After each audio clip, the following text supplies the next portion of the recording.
20 minutes after the hour, please welcome to the Imus Morning program the man who wrote Becoming China's Bitch. His latest book is called America Mojo. It's been out a while.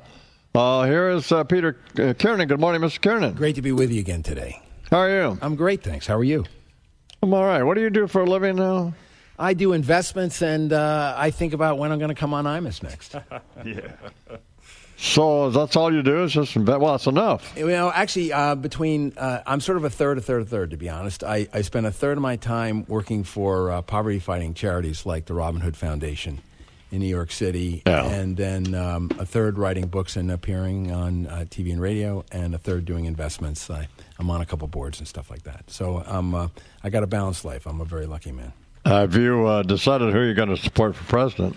Yeah, I have to say it's Trump, and mostly an economic decision because I think he's got a very clear sense of how to fix the economy, and I think what we're getting from the other camps is far less imaginative.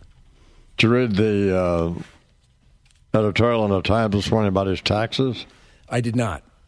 They're just hysterical. They won't release his taxes. They think he's hiding something. You know, anybody who's been in the real estate game, I mean, those buildings were designed for tax avoidance, right? They're basically giant tax shelters. So in that sense, I bet it's kind of interesting. But frankly, people are looking for his taxes. I can tell you, I'm sure he paid very few. And probably didn't give a lot to charity. You know, I don't know how generous he is. I've talked to an awful lot of influential folks, as I mentioned in the poverty fighting arena.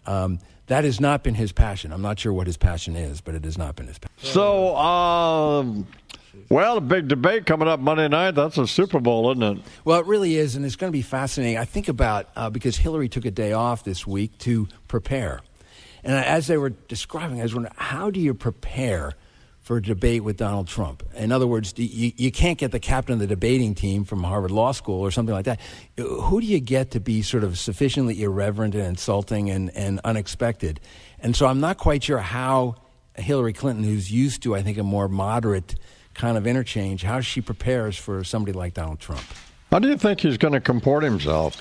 You know, I hope he's going to behave. The trouble is this is the best and the worst of his character and his mean, if you will. He tends to be very comfortable on television. You want to ruffle hair, Jimmy Fallon, no problem. So he's a great TV showman, and on that, he'll probably do very well.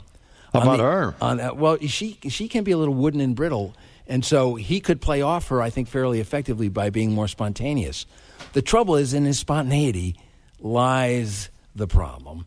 And he is apt to say or do something where you're just gobsmacking yourself. You're hitting her forehead saying, why did you say that? Back to Hillary Clinton and how she's going to comport herself. What did you say again? Well, my instinct is that Donald Trump is a pretty good showman, but my concern is that at the show, at the moment of peak opportunity to say the wrong thing, Donald Trump never misses an opportunity to miss an opportunity. He will always tend to say something so hyperbolic that it invites applause from one group and enmity from another. And that's what I worry about. I really worry about the stray mark, not how he's going to go through the, practiced questions.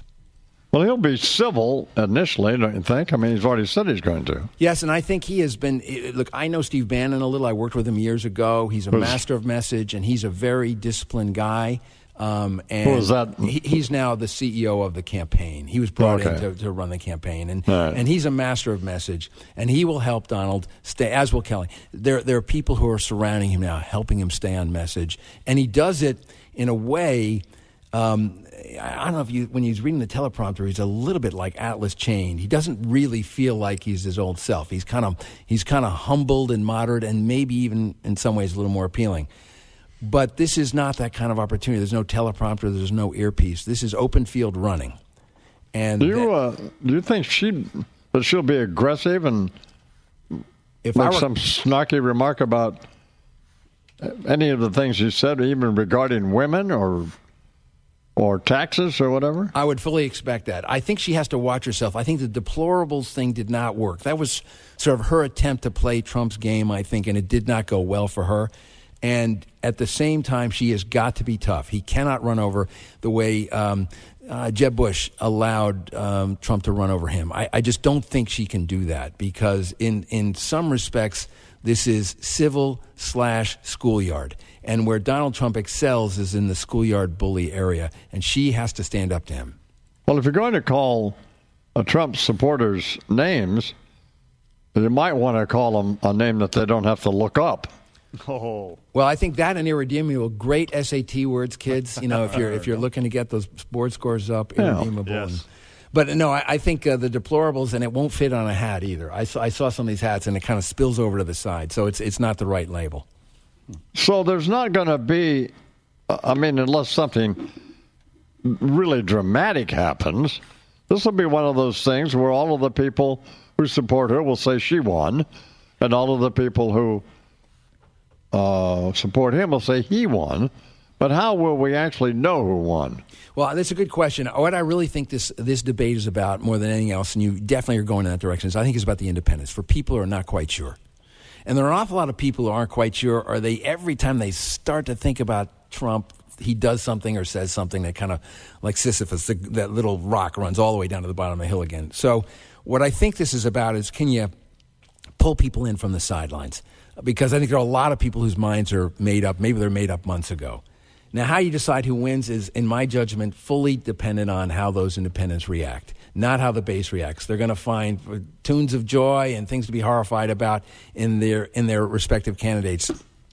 It's the independents. And I think there are enough independents, particularly in the swing states. That's why these polls sort of swing back and forth, and it's pretty neck and neck. In some ways, I think there's been a departure. I think that this campaign has separated itself from the Senate campaigns, where it appears that the Republicans are regaining their momentum. But this one is really a dead heat, and it's going to depend on how the independents respond, where they come out to vote. You're always a terrific guest. I appreciate you coming in. Thank you very much. It's great to be with you. Thanks. Peter Kiernan here at the I'm Swing program, coming up on 10 minutes now till the hour.